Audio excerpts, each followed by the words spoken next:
नमस्कार। कार्यक्रम सुर्खियों में आप सभी का स्वागत है। श्रोताओं, इस महीने की 17 तारीख को मध्य प्रदेश विधानसभा निर्वाचन के लिए मतदान है और हम यही उम्मीद कर रहे हैं कि आप अगर वोटर हैं तो जरूर मतदान करेंगे। 100% मतदान के लक्ष्य को हम इस बार हासिल करेंगे।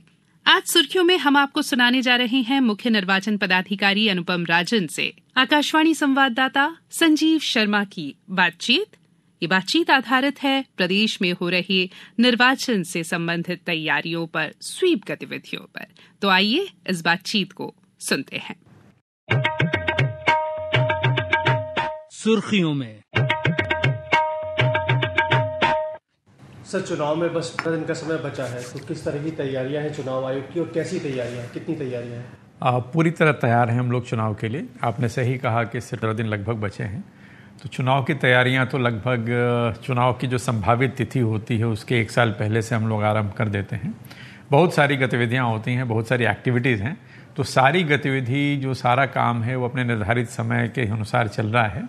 चाहे वो ट्रेनिंग हो, चाहे वो मतदान दलों का गठन हो, मशीन की व्यवस्था हो, स्ट्रांग रूम की स्थिति हो, काउंटिंग सेंटर का अरेंजमेंट हो, तो जितनी भी गतिविधि हैं वो सारी गतिविधि निर्धारित समय के हिसाब से चल रही हैं और हम चुनाव के लिए पूरी तरह तैयार हैं। सर, प्रदेश में 5 करोड़ से ज़्यादा मतदाता हैं, तो कितना मुश्किल होता है इतने ज़्यादा मतदाताओं के लिए तमाम संसाधन जुटाना, सुविधाएं जुटाना? ये बात सही है कि हमारे स्टेट में आज की तारीख में जो मतदाताओं की संख्या है वो लगभग 5 करोड़ 60 लाख है, जिसमें युवा भी काफ़ी हैं, महिलाएं हैं, 51% लगभग पुरुष हैं, 49% महिलाएं हैं। अच्छी बात यह है कि इस बार काफ़ी बड़ी संख्या में युवाओं के, महिलाओं के नाम जुड़े हैं और हमारे जो मतदान केंद्र हैं वो करीब 64,500 हैं, 64,523 हैं। तो इन मतदान केंद्रों तक दूर दराज के गाँव में मतदान केंद्र हैं, जंगलों में मतदान केंद्र हैं, बालाघाट, मंडला, जो इस तरह के इलाके हैं वहाँ 40 लोगों पे भी एक मतदान केंद्र बनाया गया है। काफ़ी दूर तक जा कर के मतदान केंद्रों की व्यवस्था की गई है। प्रयास ये होता है आयोग का कि लोगों को ज़्यादा दूरी तय नहीं करनी पड़े और वेट भी ज़्यादा नहीं करना पड़े मतदान के लिए, और कोई व्यक्ति छूटे नहीं। तो अगर एक व्यक्ति भी है तो उसके लिए हम ऐसी व्यवस्था सुनिश्चित करते हैं कि वोट डाल सके। लेकिन सभी मतदान केंद्रों के लिए कर्मचारियों की व्यवस्था, सामग्री की व्यवस्था, आने जाने के लिए परिवहन की व्यवस्था, मतदान केंद्रों पर भी चूँकि मतदान दल वहाँ मतदान के दिनांक के 1 दिन पहले जाता है और वहाँ रुकता है, तो उसके लिए भी जो बेसिक ज़रूरतें होती हैं, जो बुनियादी ज़रूरत होती है उसकी व्यवस्था। मतदाता जो मतदान के दिन आता है तो सामान्य मतदाता के अलावा हमारे दिव्यांग साथी भी आते हैं, बुजुर्ग लोग भी आते हैं, महिलाएं भी आती हैं, कई बार गर्भवती माताएं भी होती हैं। तो उनकी आवश्यकता को देखते हुए रैंप की व्यवस्था, वॉलंटियर की व्यवस्था, व्हीलचेयर की व्यवस्था, वेटिंग एरिया की व्यवस्था, तो ये तमाम सारी चीज़ें की जाती हैं जो की गई हैं। तो सर, जैसे आप अभी बता भी रहे थे कि कई मतदान केंद्र बड़े दूर हैं, जंगल में है, तो ऐसे कोई मतदान केंद्र या इस तरह के केंद्रों के बारे में कुछ आप शेयर करना चाहेंगे जहाँ मोस्ट डिफ़िकल्ट जिनको आप मान रहे हैं? देखिए, मोस्ट डिफ़िकल्ट वैसा नहीं है कि वहाँ पहुँच का कोई साधन नहीं है, लेकिन ज़रूर है कि घने जंगलों के अंदर मतदान केंद्र हैं, खास करके बालाघाट में, मंडला में। कुछ एक इलाके हमारे ऐसे ज़रूर हैं, लेकिन जहाँ जैसे गांधी सागर का जो बैक वाटर है डैम का, तो कई बार पानी ज़्यादा होने से वहाँ पे बोट से भी जाना पड़ता है। बट अभी नवंबर में, 17 नवंबर तक तो ऐसी स्थिति नहीं होगी, लेकिन ऐसे कुछ क्षेत्र ज़रूर हैं जहाँ जाने में आम स्थान की तुलना में थोड़ा ज़्यादा कठिनाई का सामना करना पड़ता है। लेकिन हम लोग पूरी तरह से कमिटेड हैं, जैसा मैंने पहले कहा कि स्थिति परिस्थिति कुछ भी हो, हर व्यक्ति को मतदान का अधिकार मिले और सुगमता से मिले, उसके लिए हम लोग पूरी तरह से तैयार हैं। नर्मदापुरम के मतदान केंद्र का उल्लेख तो मुख्य चुनाव आयुक्त ने भी किया था कि वो डिफिकल्ट है। दूसरा सर, बालाघाट या इस तरह का जो नक्सल प्रभावित एरिया है, वहाँ किस तरह की तैयारियाँ करें? देखिए, बालाघाट के 3 विधानसभा क्षेत्र नक्सल प्रभावित हैं, उस श्रेणी में हैं। तो एक तो ये हम लोग करते हैं कि वहाँ जो मतदान का समय होता है वो बाकी राज्यों के समय की तुलना में थोड़ा सा अलग है। तो पूरे स्टेट में जो मतदान का समय है हमारा 7 बजे सुबह से 6 बजे शाम तक है। बालाघाट में मंडला के कुछ बूथ्स में 55 बूथ मंडला के हैं और डिंडोरी के 40 बूथ हैं। इन पे जो समय है वो 7 बजे सुबह से 3 बजे दिन तक का है। वो वहाँ मतदान थोड़ा जल्दी समाप्त करते हैं ताकि जो पोलिंग पार्टी है, जो हमारा पुलिस बल है, वो आसानी से दिन ढलने के पहले वापस आ जाए। इसके अलावा सुरक्षा की पुख्ता व्यवस्था करते हैं, वहाँ पे मतदाताओं को आश्वस्त भी करते हैं कि कहीं कोई दिक्कत नहीं है, वो निर्भीक होकर के अपना मतदान करें। सर, किस तरह का कितना मैन पावर डिप्लॉयमेंट इस बार हो रहा है? जैसे आपने बताया कि ऑलमोस्ट 65,000 के आसपास मतदान केंद्र हैं, तो सिक्योरिटी को लेके, पोलिंग पार्टीज को लेके। हाँ, देखिए, एक मतदान केंद्र पे 4 लोग तो होते हैं, मतदान दल में 4 लोग होते हैं। एक पीठासीन अधिकारी होता है और 3 पोलिंग अफसर नंबर 1, नंबर 2, नंबर 3 होते हैं।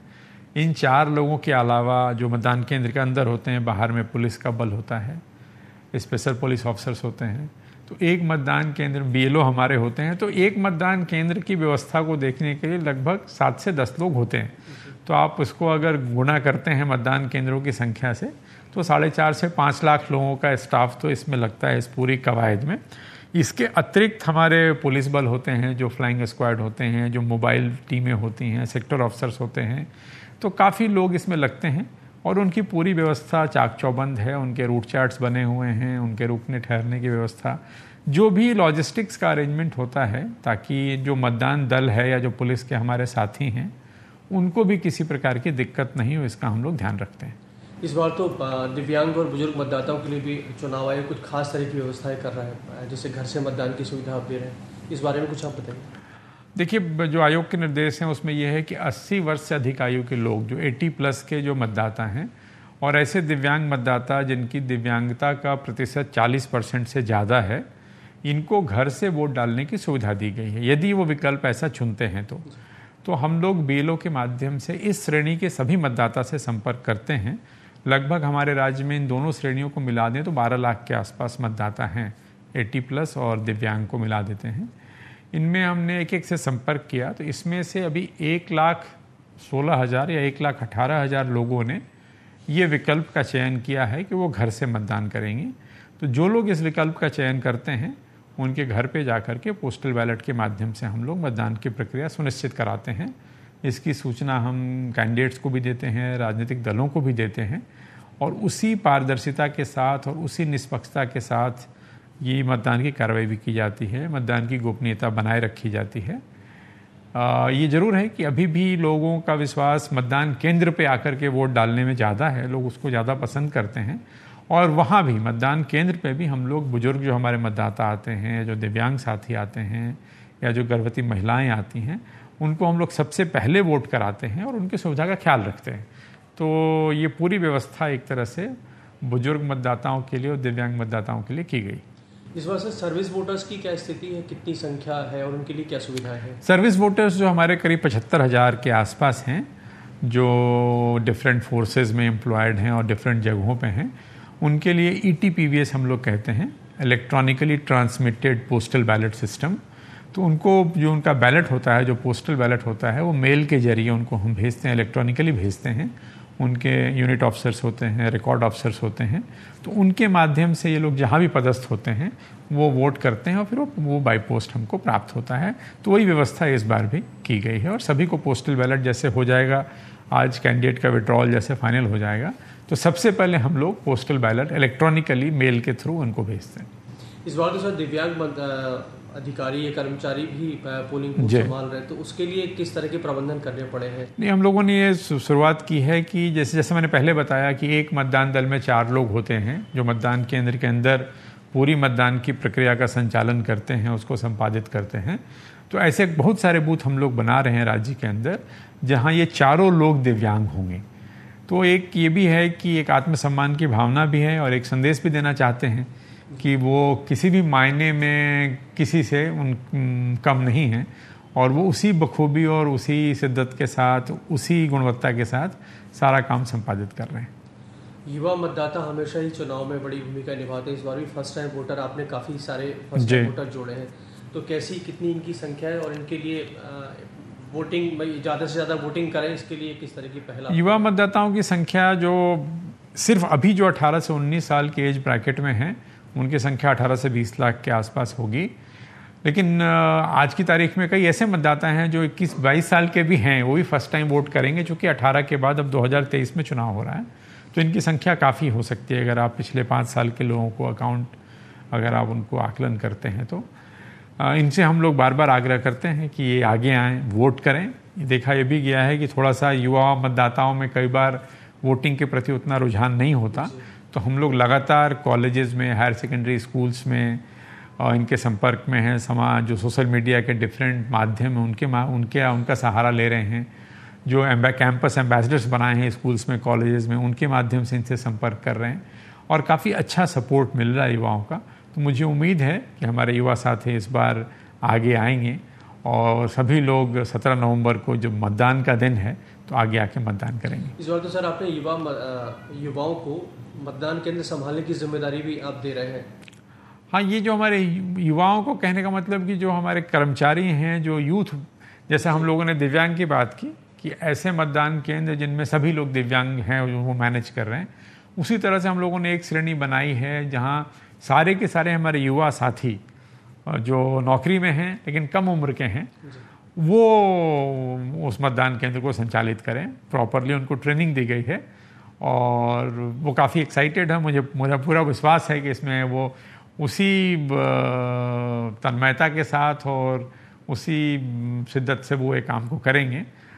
सारे हमारे युवा साथी मतदान की प्रक्रिया का बेहतर ढंग से संचालन करेंगे। मध्य प्रदेश में सर पहली बार कुछ इस तरह का प्रयोग है, युवा मतदाता वाला, युवाओं को मतदान केंद्र संभालने की जिम्मेदारी दे रहे हैं, या पहले भी? नहीं, इस बार हम लोगों ने यूथ मैनेज्ड पोलिंग बूथ से इस बार एक कॉन्सेप्ट लिया है।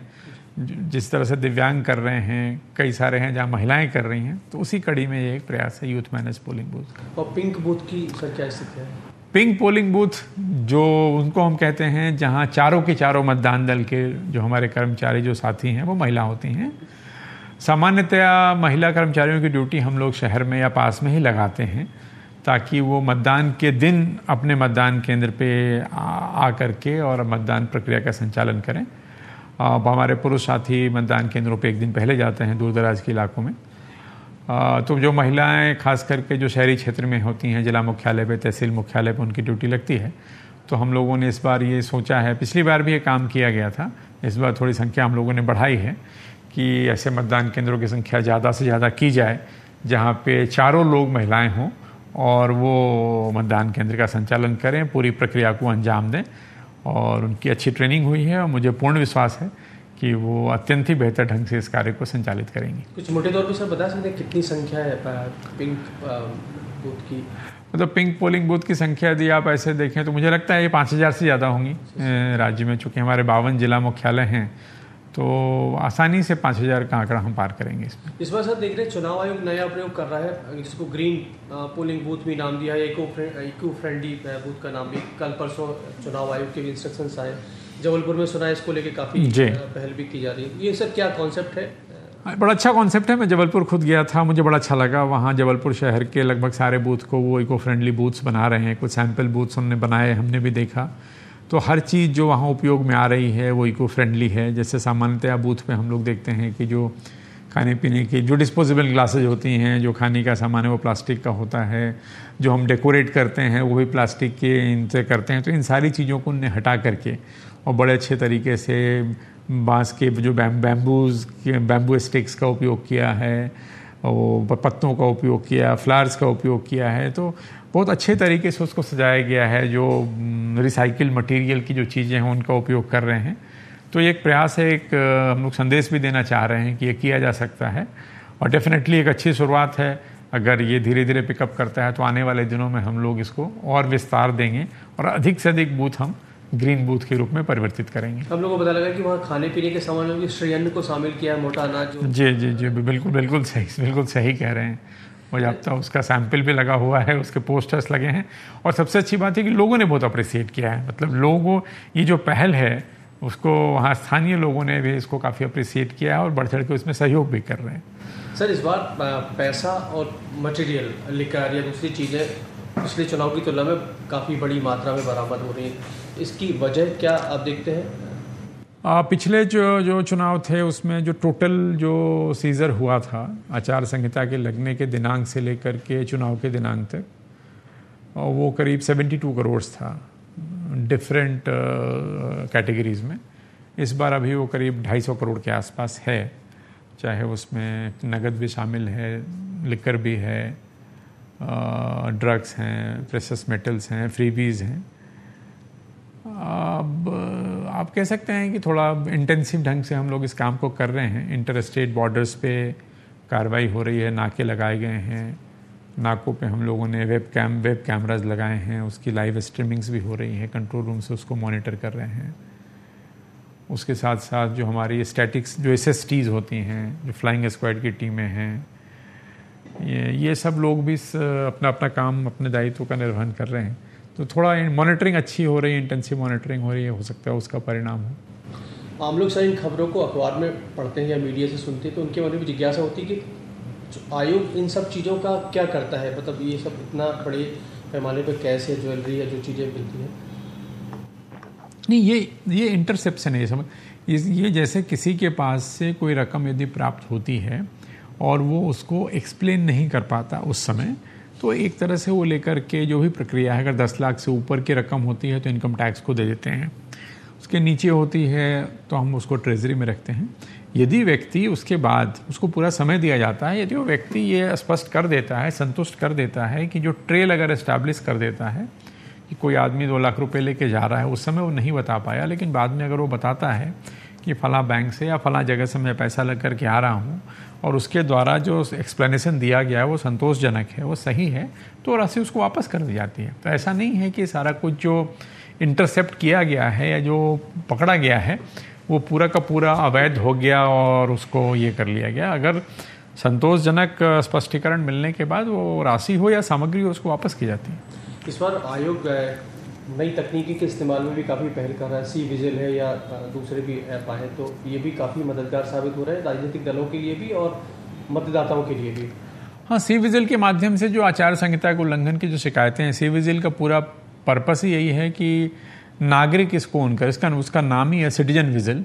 तो नागरिक को कहीं भी कोई चीज़ ऐसी होती दिखती है जो चुनाव के हिसाब से गलत है, तो वो उस पर शिकायत कर सकता है। उनकी पहचान भी गोपनीय रखी जाती है और हम लोग 100 मिनट के अंदर उसका निराकरण करते हैं।